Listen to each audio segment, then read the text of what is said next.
different groups.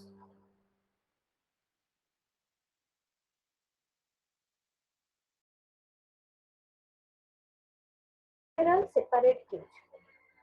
The processes are permanently assigned to each queue. For each queue, there is a separate scheduling algorithm, and there is also scheduling between the queues. Okay. Now between the scheduling between the queues is normally implemented using the fixed priority primitive scheduling. The processes here are permanently assigned to the queue on entry to the system. The processes don't move between the queues. Now come to the next type of scheduling, that is your multi-level feedback queue scheduling. Now here also the ready queue is partitioned into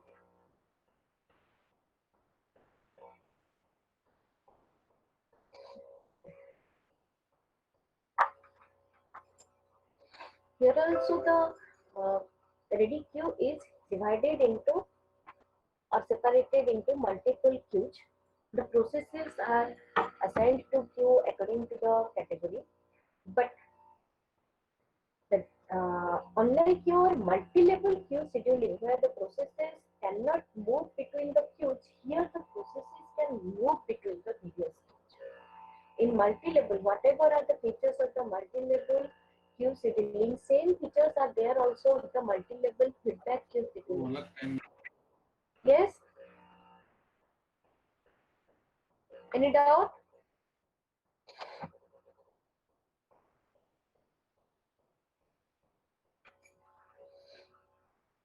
Remember, in multi-level feedback queue scheduling, it is same as your multi-level queue scheduling.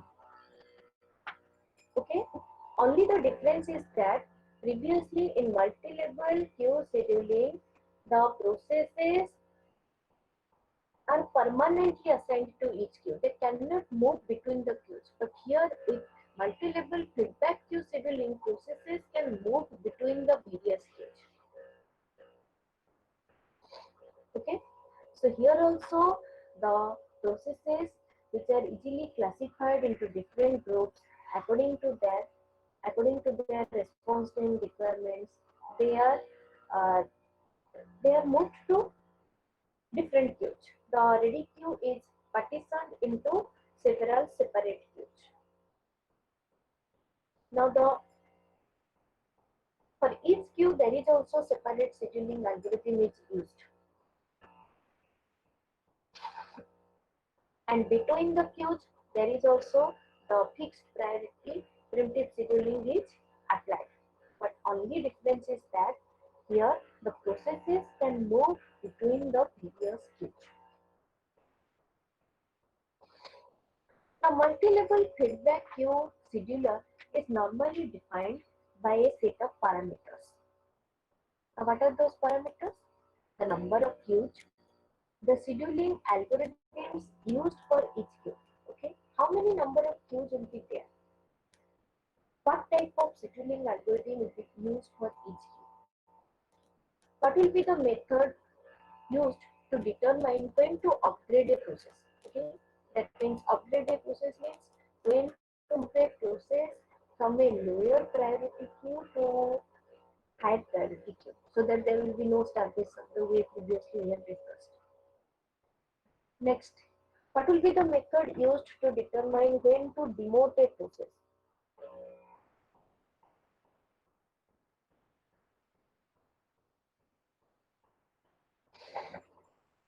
That means when it will be moved from a high priority to low priority process.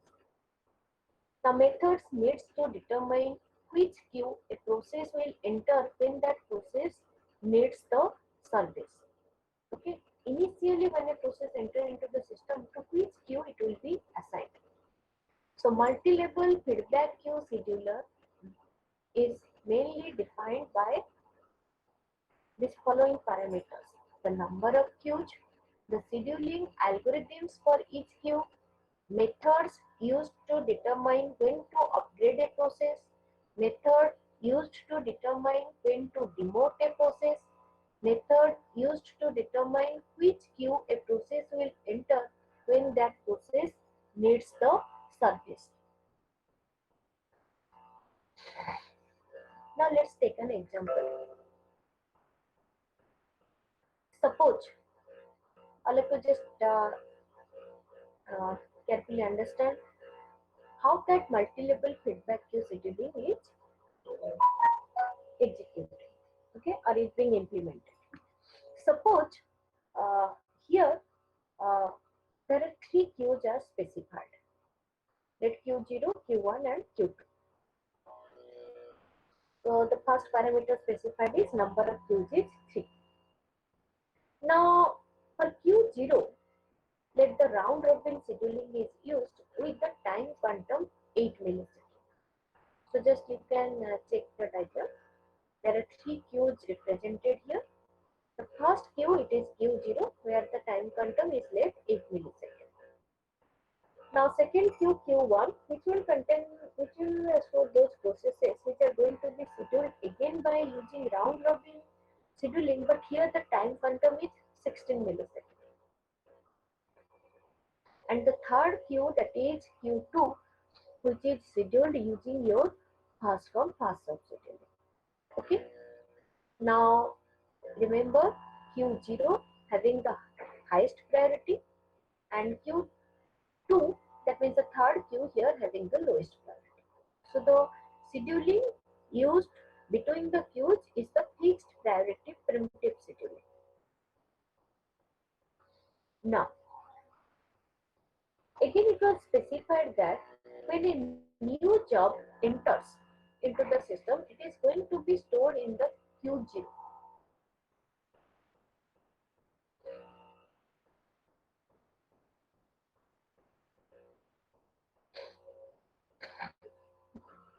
So each and every job that will enter, that is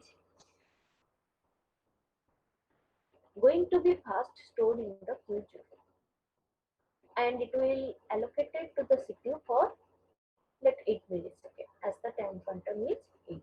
So within that time, if it will complete, then okay. Otherwise, if it will complete, then it will release the CPU voluntarily. Otherwise, that process will be printed and stored back in the second queue, that is Q1. Got the thing? So any process which will enter into the system, first it is going to be stored in the Q0. So the scheduler will it will select the process from the Q0 for execution. So as the round robin scheduling is used here for Q0 with the time quantum 8 milliseconds, there are two possibilities. Either the process can complete its execution within that 8 milliseconds, or it will take more than that.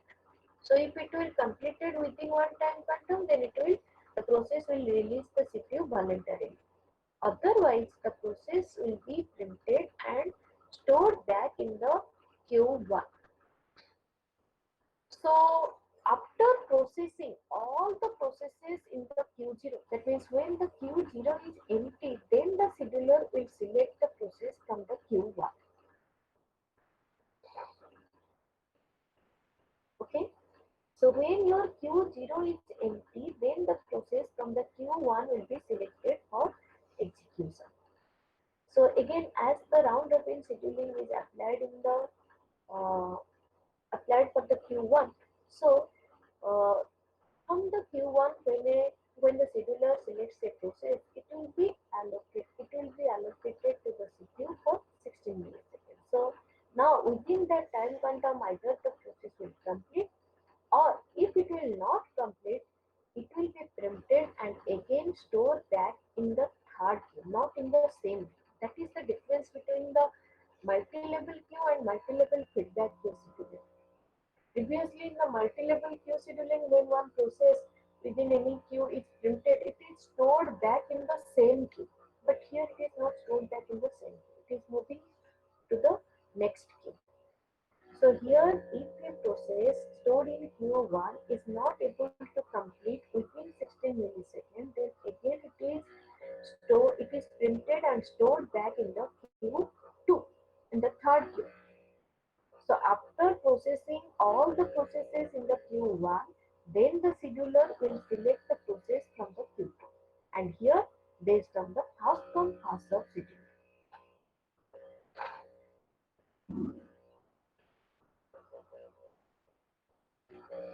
Okay. So remember, when the Q0 is empty, the scheduler will select the processes from the Q1. Similarly, when the Q2 is empty, the scheduler is going to select the process from the Q2.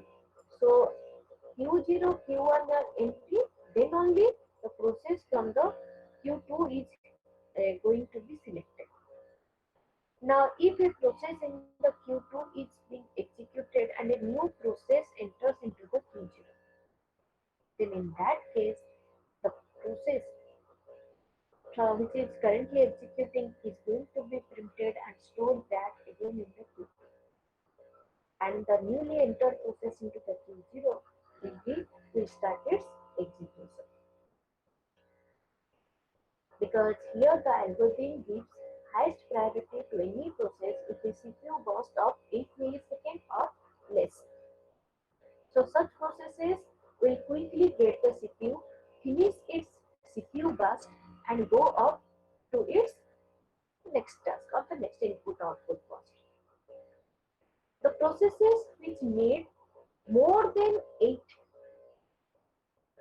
milliseconds but less than 24 milliseconds are also solved quickly, but they have lower priority than the shorter processes. Now the longer processes which are taking more than 24 milliseconds are automatically synced to the Q2 and they are going to be scheduled using the fast come fast serve.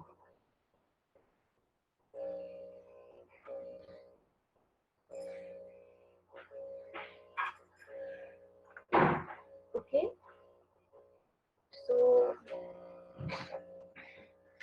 now we are going to discuss also one example related to multi-level feedback queue scheduling. All of you write this.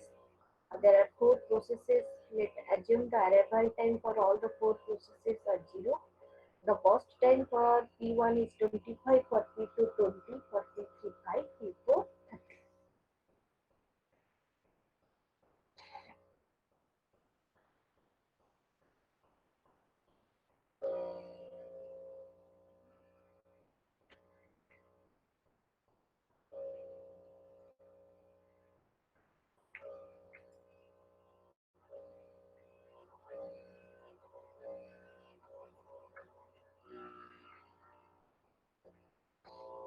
So before all of you write this, now before solving that one, let's first attempt this quiz.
Last 2 minutes, quickly submit the response.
Now let's solve the problem uh, related to your multi-level feedback queue scheduling.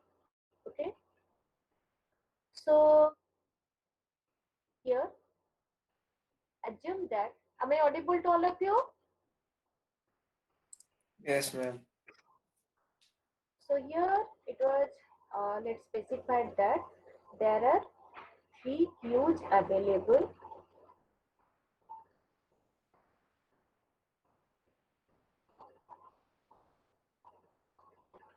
Q0, Q1 and Q2.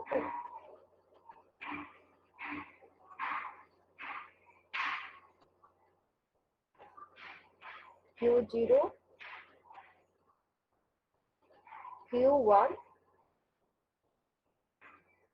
and your Q2. 3 queues are available. It was provided. Let for Q0 the round robin scheduling is used with the time quantum 8 milliseconds. For Q1 also the round robin scheduling is used with the time quantum 16.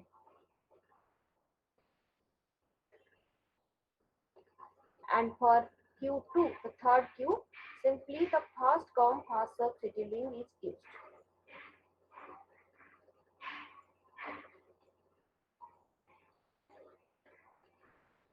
Now, initially when the processes enters, that is going to be stored in the Q0. If it is completed within 8 milliseconds, then it will release the CPU. If it will not completed its task within that 8 millisecond within one time quantum, it is going to be stored in the Q1. Okay. Now after Q0 is empty, then the process from the Q1 will be selected by the scheduler for execution. Now when the processes are in the Q1 and Q0 is empty. Again, the processes will be allocated for one time quantum, that is 16 milliseconds. So within that 16 milliseconds, if the process completed its execution, then it will terminate.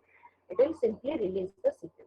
Otherwise, if it is not again completed within this 16 milliseconds, that means the processes which have been CPU burst time here for this particular example more than 24 milliseconds, because here 8 millisecond already it has executed, in Q1 16 millisecond it has already been executed. But if the process of the CPU burst time more than 24, then it is going to be stored in the Q2. After Q0 is completely being empty, after Q1 is completely being empty, the processes from Q2 are selected for execution by using the fast come fast serve scheduling, and after completion, that is simply releasing the CPU. So this is the thing already given. Now there are four processes provided: P1, P2, P3, P4, all having the arrival time 0. For P1, the burst time is 25, for P2 20, for P3 5, for P4 30. So initially when these four processes enter into the system, that is going to be stored in your Q0. So first P1, then P2, then P3. So here there is not one ready queue. Here the ready queue is separated into three queues: Q0, Q1, Q2. So initially when the processes enters, uh, it is stored in the Q0. Now let's draw the NAT chart. So now at time 0, which process is going to be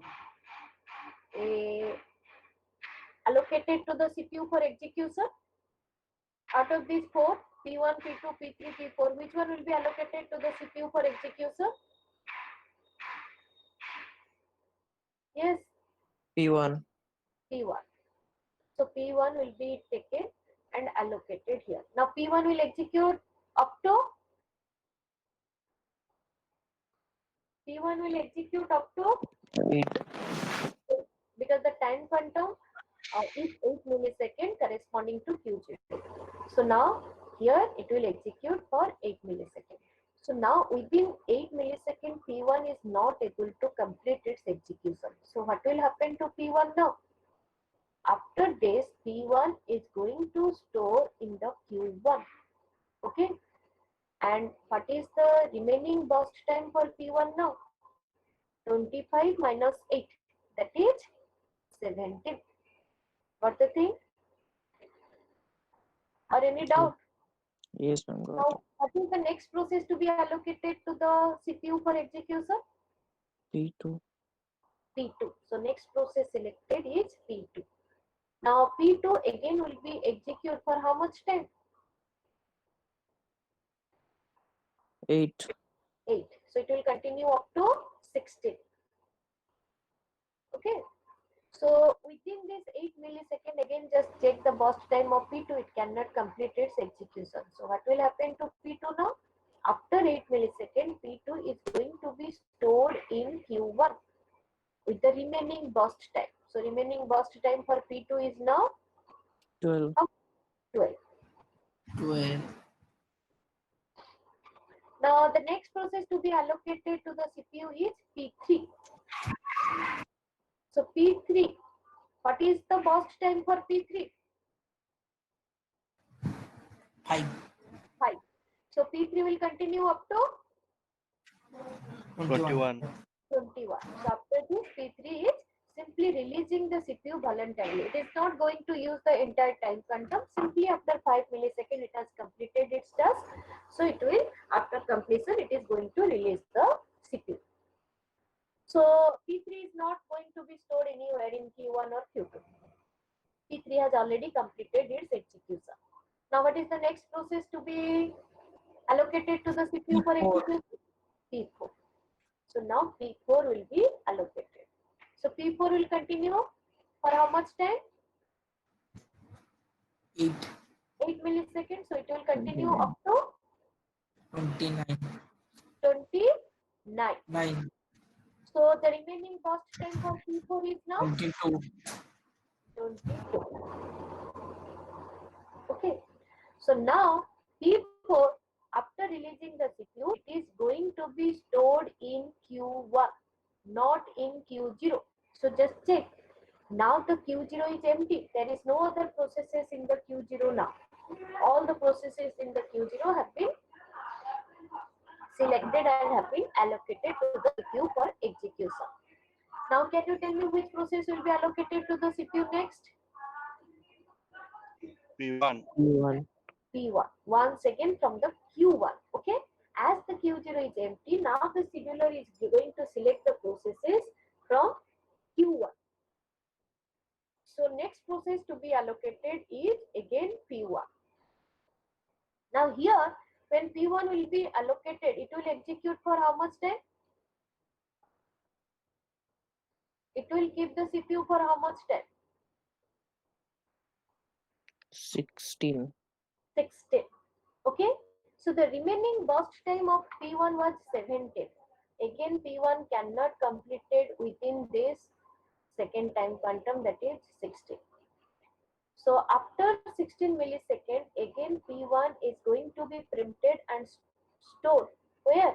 In the Q2 with the remaining burst time. So the remaining, sorry, this is your P1. The remaining burst time is now 17 minus 16, that is 1. So here P1 will continue up to 29 plus 16. 45. What was the value? 45. 45.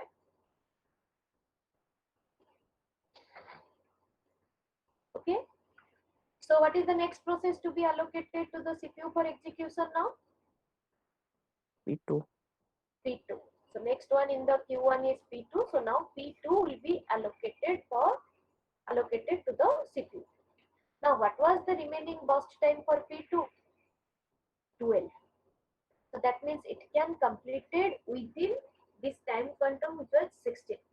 So P2 will continue up to 57. 57.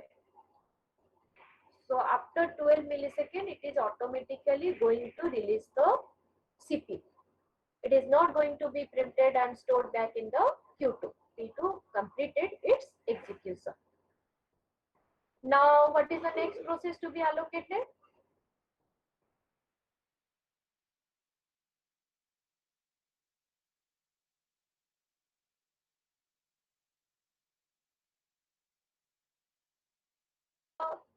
Remaining burst time.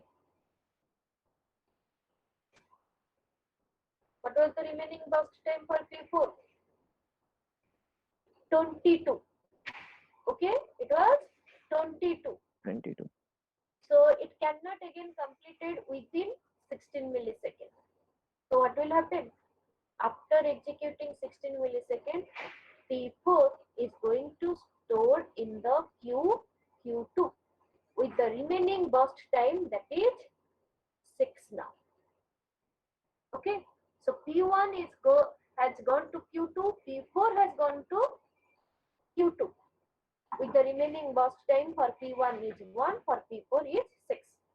So P4 has continued up to, it has started at 57, continued up to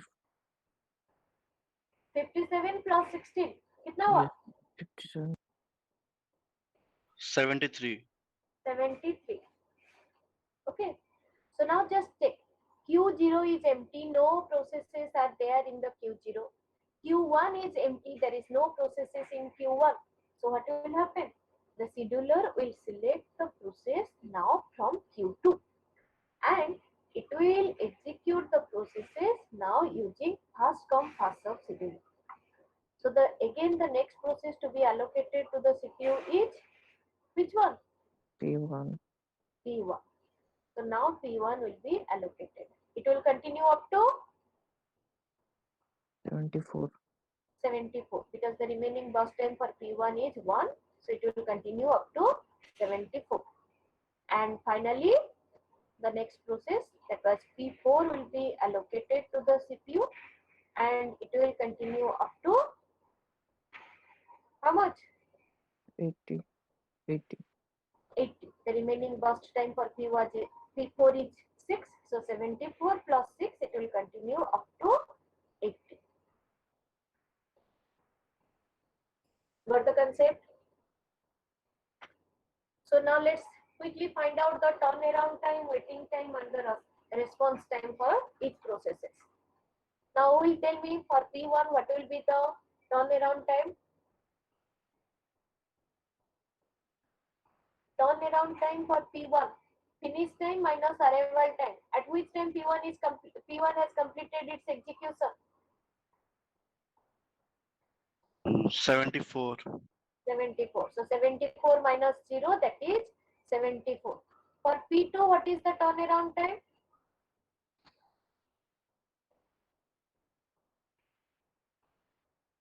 Yes, 57. correct. It is 57. For P3,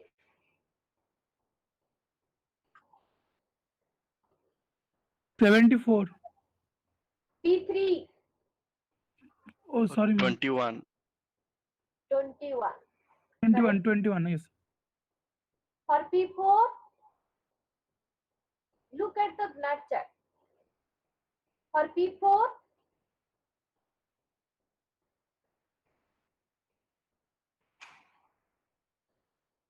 at which time P4 has completed its task?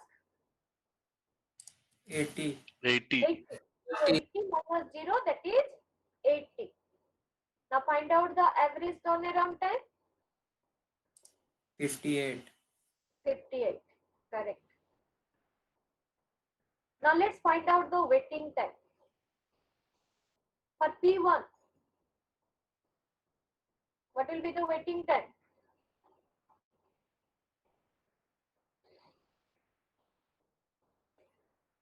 Yes, 74 minus 25. Turnaround time minus burst time. 74 minus 25. How much? 49. 49. Similarly for P2, what is the waiting time?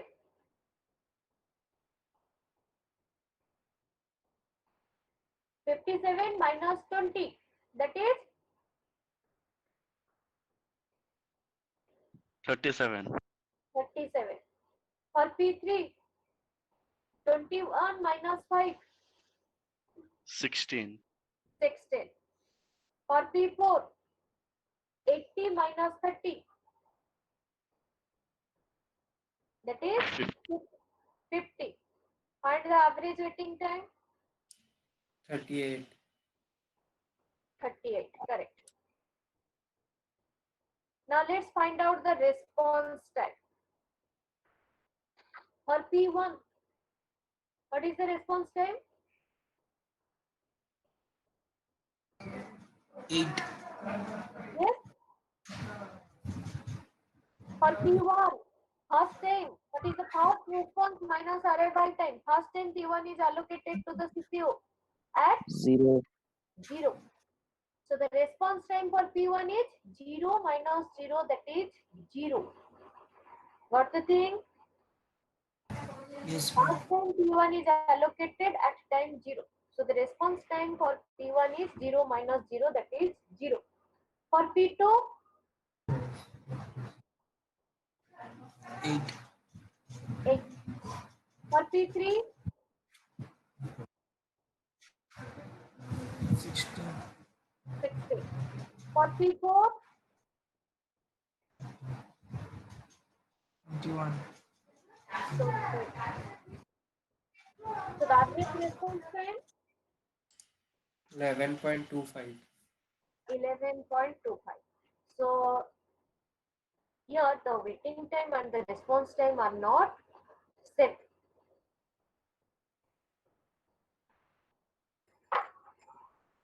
What the concept? Yes, ma'am. Okay. So with this, your CPU scheduling is complete.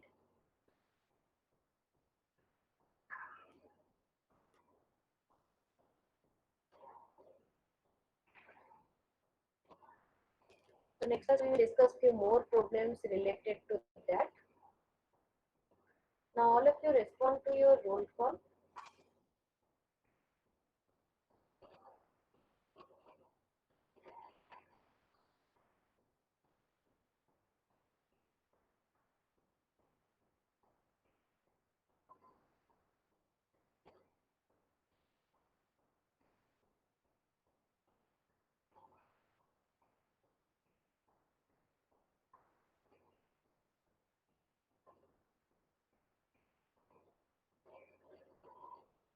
Abhijit Raut. Respond to your roll call. Abhijit Raut.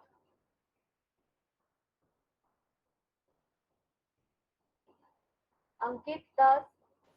Present, ma'am.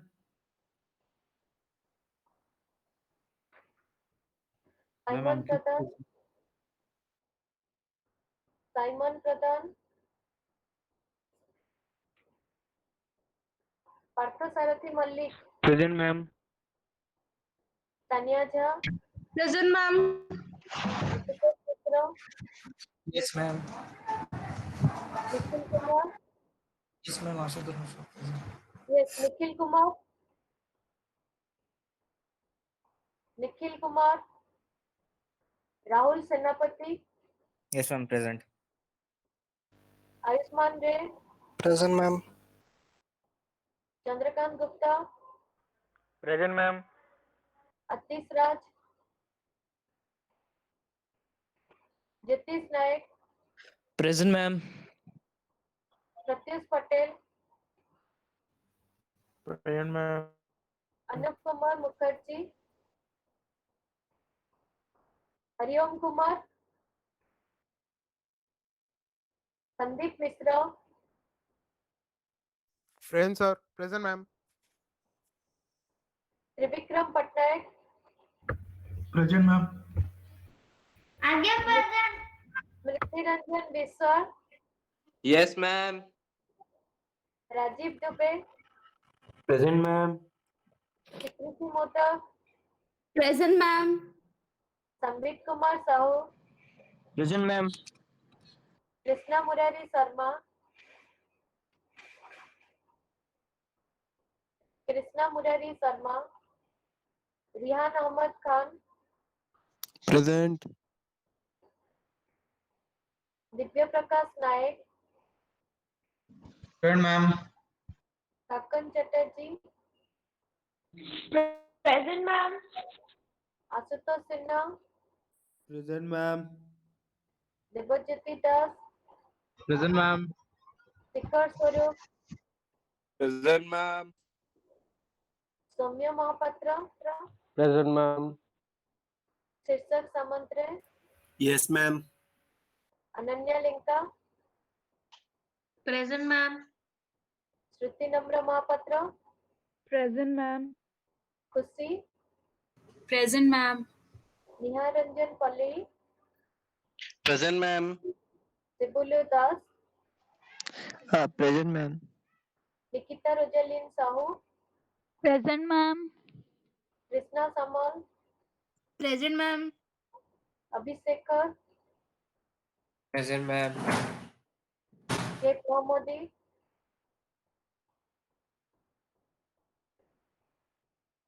Anjali Gaurav. Present, ma'am. Priyabrata Das. Present, ma'am. Alisa Patnaik. Present, ma'am. Vidya Darshan. Present, ma'am. Aditya. Present, ma'am. Diksha Kumari. Present, ma'am. Amrit Kaur. Present, ma'am. Rajesh Kumar Padi. Satyanarayan Singh. Satyanarayan Singh. Prajwal Kumar. Present, ma'am. Yes, ma'am. Rupam Kumar Meher. Yes, ma'am. Okay, now you can leave the class.